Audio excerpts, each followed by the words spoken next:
Good. Very nice, very nice. I mean, you thought a lot about the piece, and you're a conductor, so that's great. What I don't get is the excitement of this piece and how amazing it is. So I'm going to suggest you do this. Letter A is an arrival point, right? And it's been built and built and built for a long time, actually since the beginning of the piece. That's bar 37. So you've got 36 bars building up to this climax. And it wants to explode all the time. It keeps bursting out and then going back, then bursting out and going out. And then it says, okay, now we're really going to do this. And that starts at bar 26. Right? Because at that point, there's a crescendo, right? Up until that point, they've been forks, little bursts. But at that point, it says, okay, we're going to crescendo. We're going to crescendo to a big sforzando on an upbeat, right? And then the next downbeat. And then it goes back down and does it again. And the second time, it really, really does it. And this is nothing to stop it. So would you go from 26...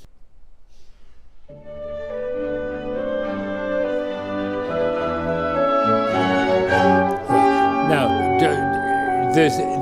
the crescendo only comes in the second bar. So the first bar is held. It wants to crescendo, but you won't allow it to crescendo. And then the second bar really goes big, and then it comes down again, once again.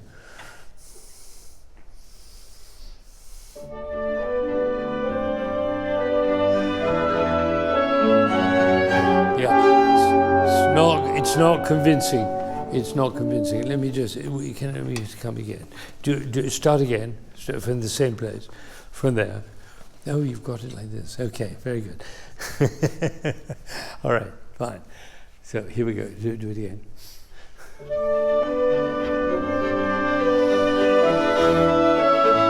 Yeah, but where's it going? Look, do it again. Do it again.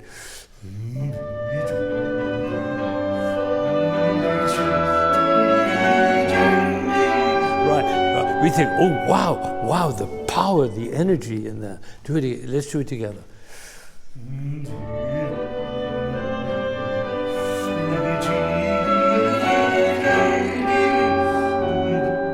starts again.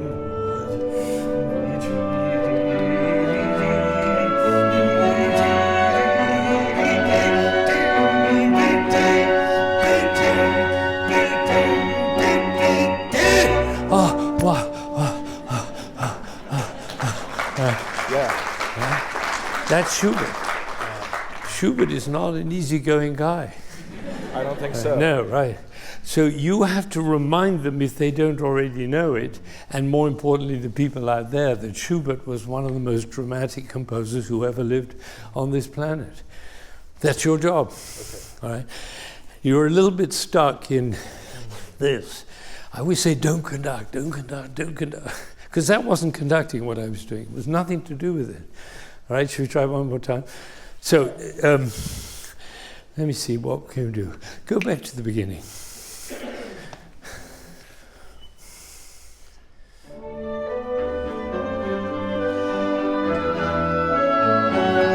Good. Be very careful that you don't do this to an orchestra. They get very confused. They don't know what this means. They want something that relates to their bows, particularly their bows, but also their breath. They want something that says,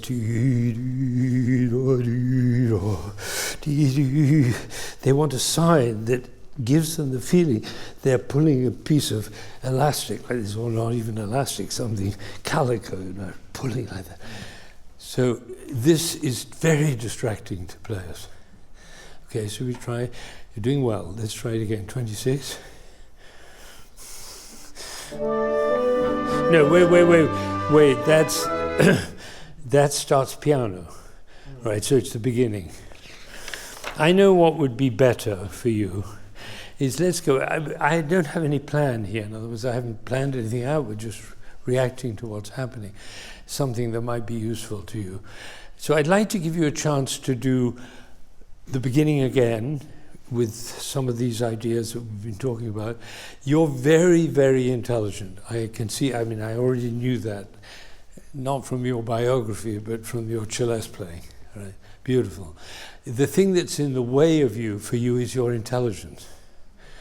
And they're not interested in your intelligence. They're certainly not interested in your biography. They are interested in what you make them feel. Do you understand that?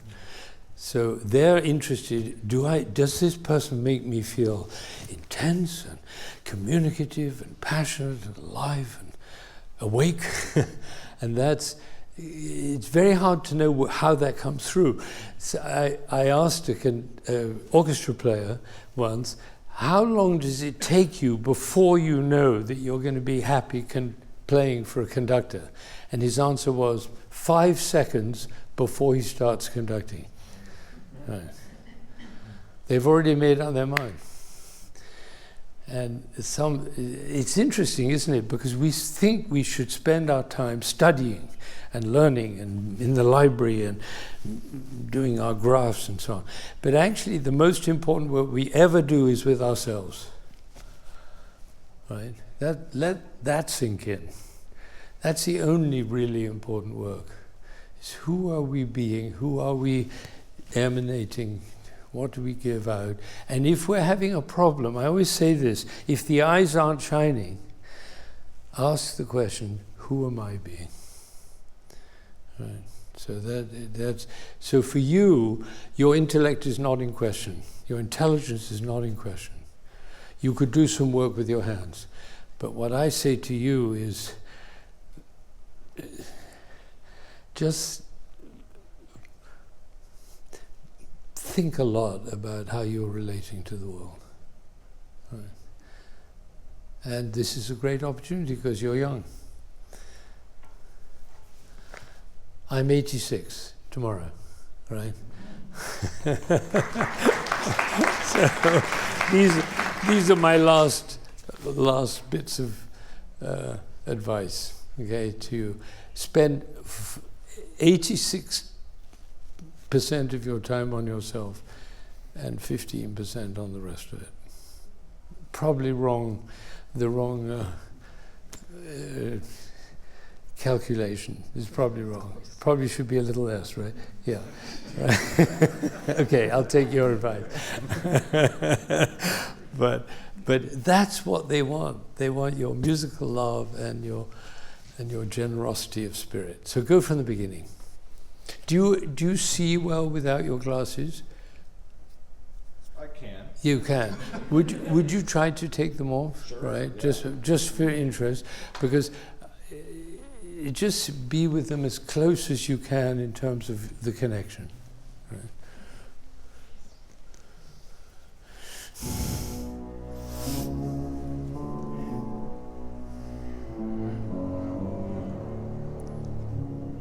Ooh, wonderful. That was actually very, just wait. That was actually very beautiful.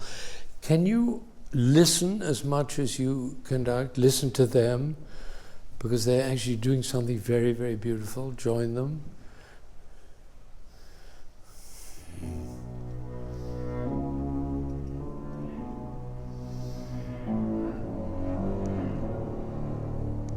Okay, good, very good. Now do it again, and less movement with your shoulders and anything extraneous. Just pure relationship between them. It's very beautiful. You're really creating a beautiful sound here.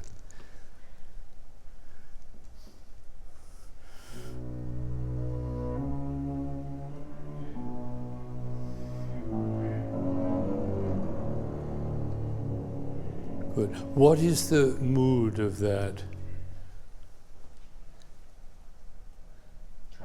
Well, tragic may be too far. Deeply sad, right? Deeply sad. But it's not hopeless, because it rises up, and then it falls. Interesting enough about the phrasing, he doesn't apparently want ta da da. That's not separate. Fascinating phrasing.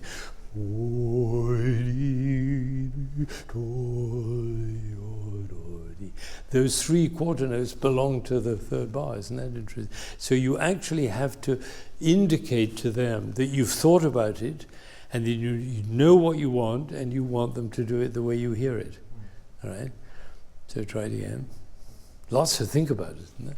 So if it's very sad, and it clearly is a very sad open, but it's a sense of expectation. What's going to come out of this phrase? My God, he built a whole symphonic movement out of it.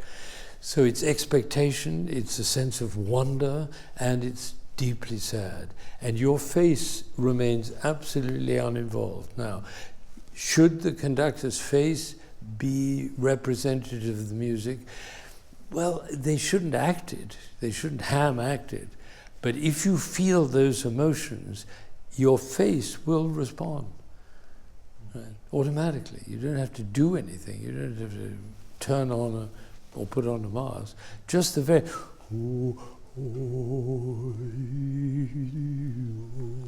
Oh, it's amazing. Awestruck. It's very soft, very sad. And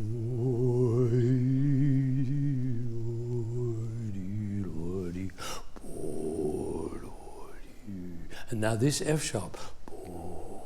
Wow, what's going to have 3 bars? 1, 2,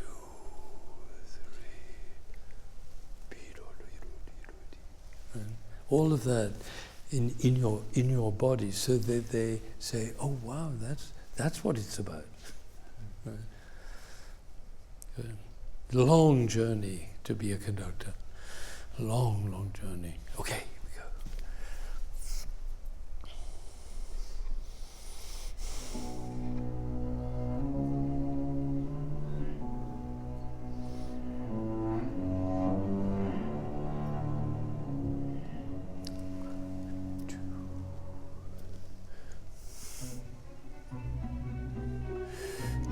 You realize you confused them with an extra beat. All right. It's very interesting about orchestra players because they're like Ferrari cars. They respond to everything. Right? You do the slightest turn of the wheel and they're going in the other direction. So you have to be very careful what you do because you might create a car crash, which is just what happened. Can I recommend to you, just as a personal recommendation, that you move the tempo a little bit more? There are no allegro moderatos in Beethoven. There's not one allegro moderato in 3. Doesn't exist. But there are lots of allegros in 3, and the tempo marking is always around 144, 152, quite fast. And then there's the eroica. That's a allegro con brio, and this is an allegro, a regular allegro, and he never wrote an allegro moderato, but it would probably be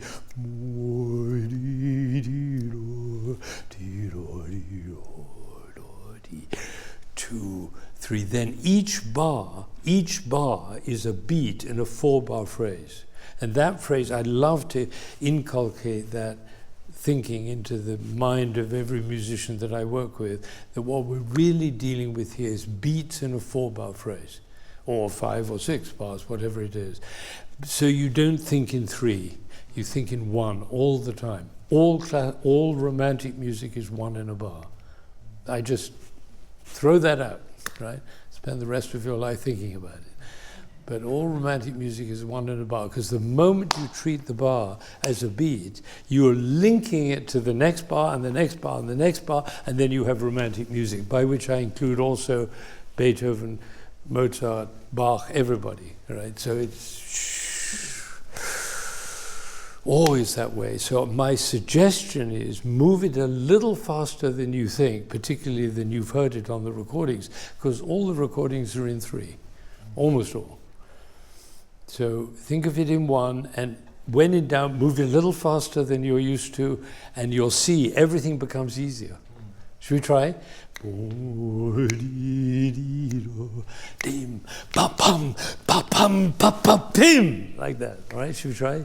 2, 3, 4. 4. 1, 2,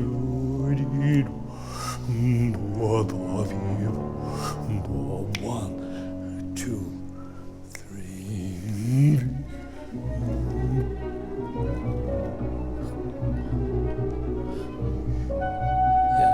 You see, one of the things I love this guy. I mean, this guy is unbelievable, and we're so lucky to have him. And this one too, they're great. But he was so alive with ideas, and you didn't notice it. He was going, because he's a great player and a great musician and a great leader, and you were going, you didn't register that you had a relationship with this great musician. Right? So that's another whole level of engagement, isn't it, for you to realize that you're in relationship with all the players in the orchestra, right? So that, and you've played in an orchestra, you know what it feels like, right? So that's another whole realm of, and I love the fact that I'm surrounded by these great musicians when I conduct an orchestra. It gets me up in the morning in a state of great excitement. And also concerned that I may not be good enough for them. Right? That's a good state of mind to be in. So I study some more, and I think, is it this way or is it this way? Shouldn't it this way? That's what studying is about. All right, one more time. 3. I'm going to say 2, 3, 4, and I'm referring to bars. You understand that? Once you all get that as musicians, as teachers, as chamber music players, once you get the 2, 3, 4 in a piece that's in 3 is referring to the bars, not the beats. And then you stop thinking about individual notes, right? So 2, 3, and could you look excited? Are you excited? Good. If you're excited, inform your face about it. Yeah. Right. Your face hasn't found out that you're excited. Okay. Yeah. Very tragic. Yeah. Okay. Here we go. 2, 3.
The interesting thing about that long D is, what the hell is that D doing? It's just sort of hung there.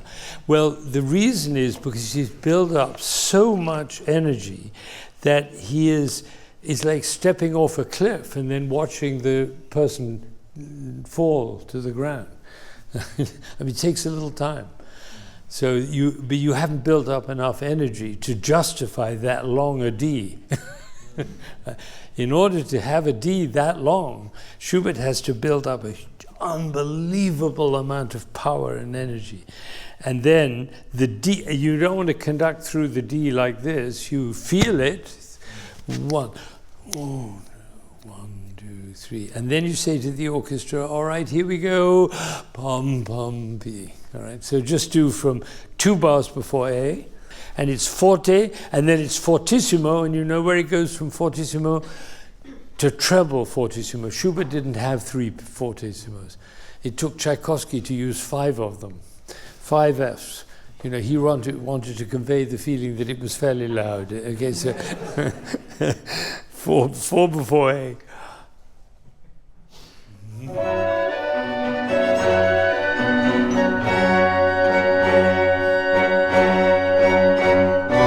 You don't need to do it with timing. You can, but sometimes it's more exciting to build it just with energy. So just do it again from the 4 bars. Yeah.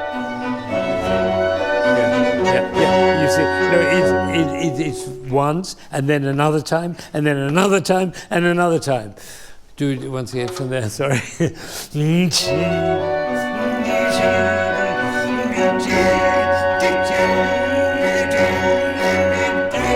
Right now, there's a reason for a long D, right? Because you need time to recover from that. So try it again, and don't hold back. How old are you? 21. 21, great. So you should be giving everything you have. You can get more and more boring as you get older. But don't be boring at 21, right? Please don't, right? Somebody said you have to behave. There's a parent or somebody in there saying, you got to behave, you got to behave, you got to look good, you got to wear a good suit, you got to... And Schubert said, forget all that stuff and go for it, go for broke, all right? I had a cellist student at NEC who came to play for me. He had an audition, very important audition. He wanted to be associate cellist in Barcelona.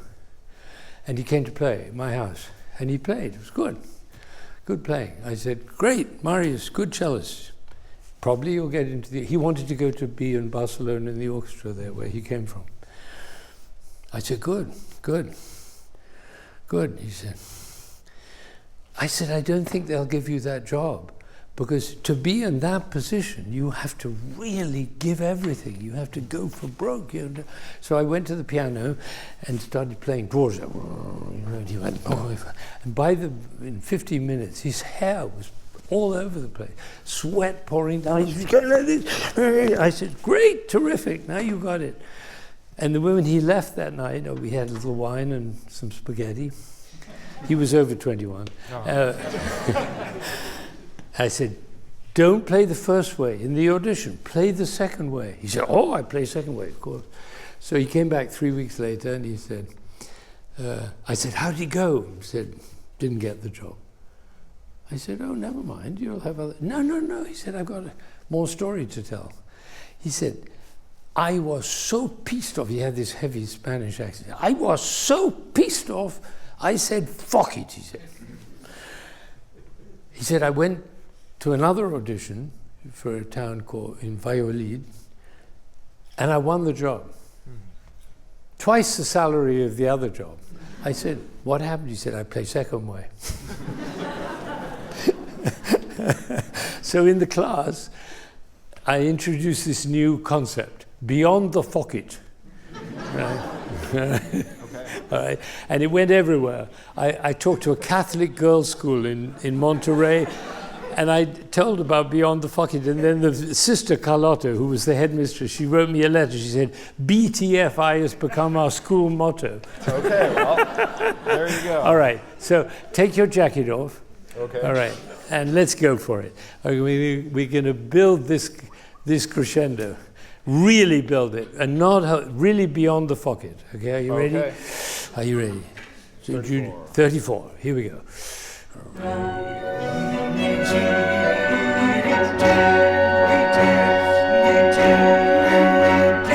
Right, now we're talking. All right, that's good. A little applause.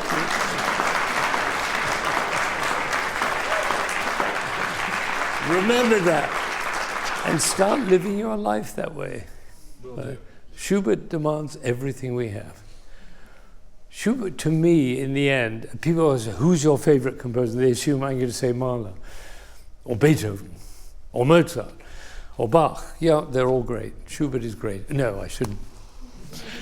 But probably the last notes I want to hear in my life is going to be Schubert. Because he delved deeper. I mean, he was dead at 31. Think about that. He wrote 650 songs, he wrote symphonies, he wrote string quartets, he wrote 2 of the greatest piano trios ever created, he wrote piano sonatas, impromptus. I mean, it's just unbelievable. And so when we approach Schubert, it's with everything we have in our resources. And all we ask of our players is they give the same. All right, should we do it one more time? I'd love to. Great, let's do it from the beginning. And imagine that this is the last time you're ever going to conduct Schubert Unfinished. You know what happens in life? You walk out of the library and a bus. It could happen. Right, it could happen. Boston drivers. Right, Boston drivers, exactly. And then we'll write a letter to your parents and say, we're really sorry, but you should have heard the opening.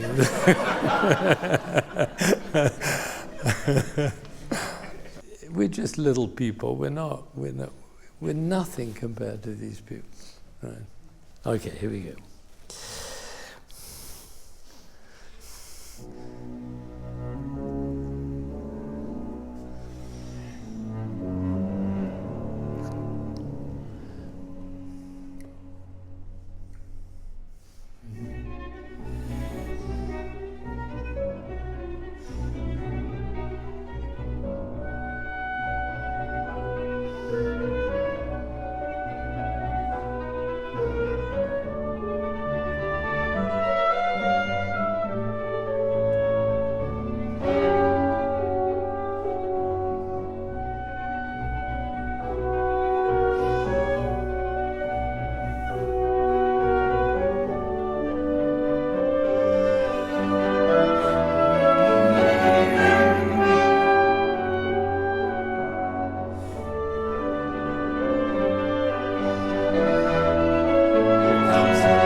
Good. All right. Very good. Very good. I let you go because, yeah, that's right.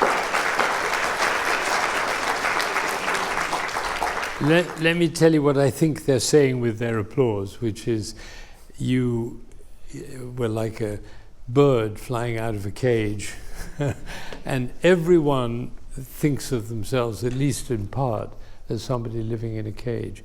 So what you do when you do that and get them to come out like that is it's very moving.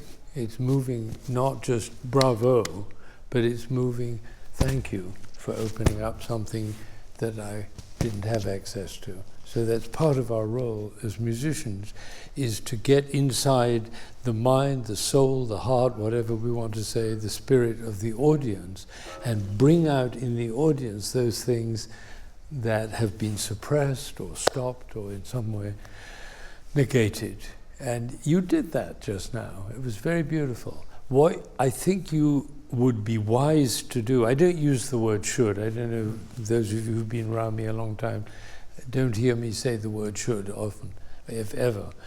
But what's open for you is to really work on what in your body language is working for the music, because a lot of it isn't. And it's because you haven't practiced the way these guys have practiced their instruments, making themselves really economical, no gestures which are not useful to playing. You're just a musician up there. So I would say spend some time with good teachers working on so many of your gestures are, if not irritating, at least confusing. All right. And orchestra players get irritated easily because they spend they spend a lot of time in rehearsals, and if they see those gestures. So you're a good musician, you're a serious musician, and I think everybody in the group probably feels good, great, go on, develop this, but take it very serious, like a great violinist or an athlete, and get a coach, be meticulous that everything you do is for the music and for the players. And then I think you could do really, really well. There were some very beautiful moments. The opening was really gorgeous, and it had a kind of shape. It was really beautiful, and so you're on the way. As a pianist mainly, is that right? Pianist? Or, yeah. Which is your instrument? Piano. Yeah, right. Learn a string instrument, because the thing is, most conductors are pianists, and that's right, because most composers are pianists. Almost all the composers were pianists.